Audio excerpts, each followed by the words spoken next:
What's up everybody? Welcome back to the channel. Today we're going to be showing you guys our XJ220 project. A few months ago I made a video showing you guys this project and explaining how and why we were going to be modifying the car in the way that we did.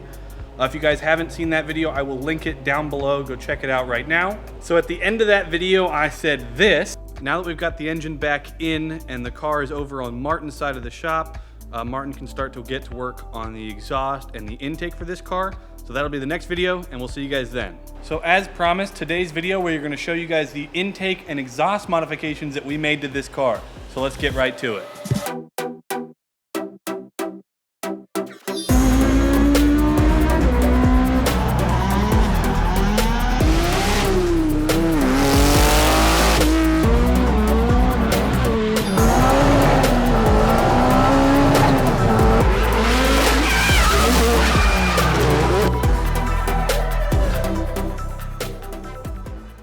So it was decided for the Jag that we were going to be adding a blow-off valve. Crazy enough, Jaguar did not build this car with a blow-off valve, despite the fact that it was twin turbo and a full-blown Le Mans car.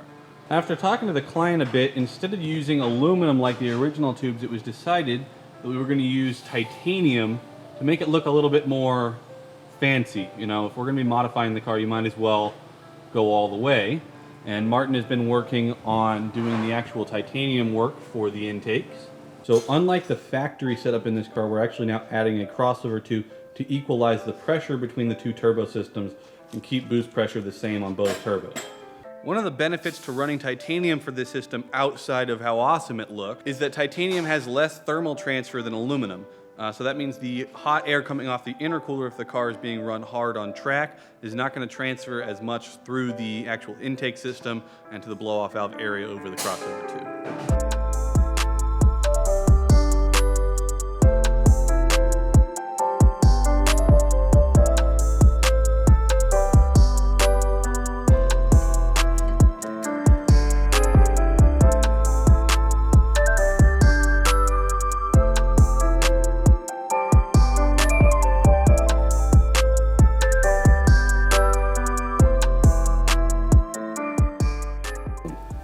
I finished welding this crossover tube and I just set the blow-off valve on there. So now we're gonna go test it on the car.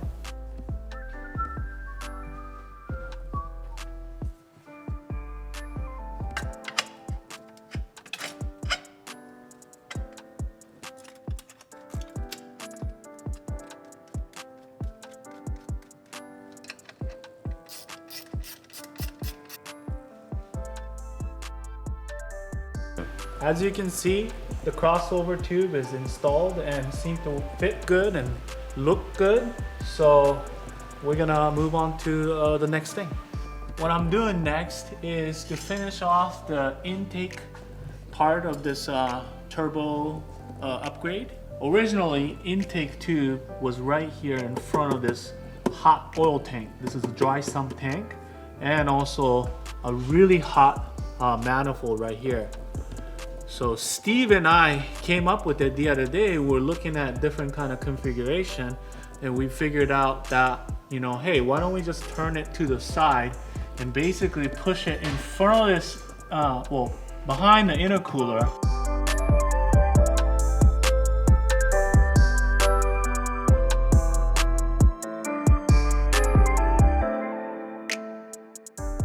As you guys can see, this area is really tight, but we were able to get the intake tube away from the dry sump tank.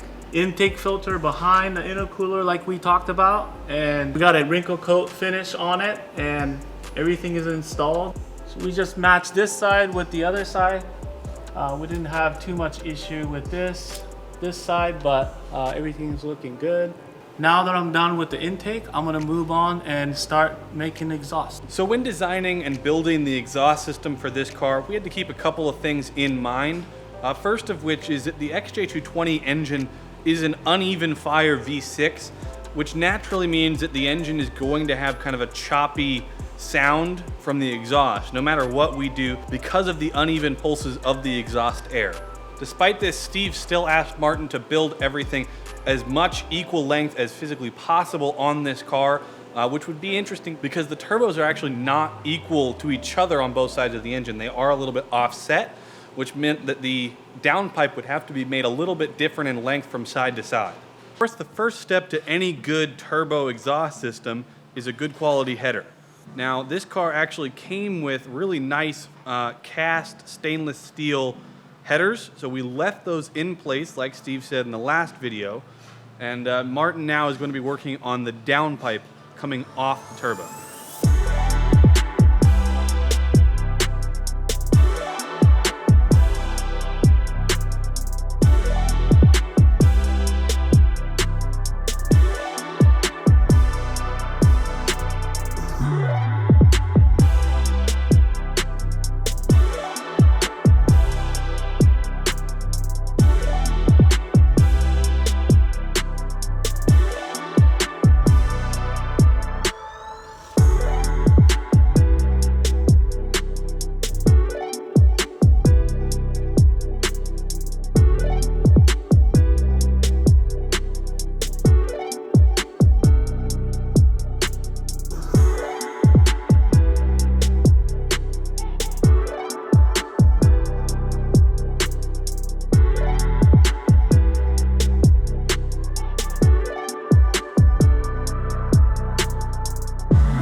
And what we decided to do was add a muffler system that would also add as an equalization between the two sides of the exhaust and try and merge the sound together as best we could. Now we would also be adding a Y that featured a vacuum operated valve on each side of the engine so that when the valve was open, the exhaust would be allowed to run through a 3-inch exhaust system straight out and have no muffling at all.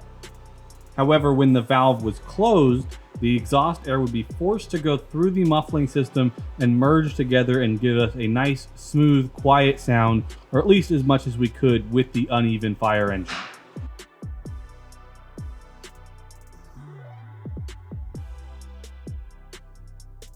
So the exhaust system is now done.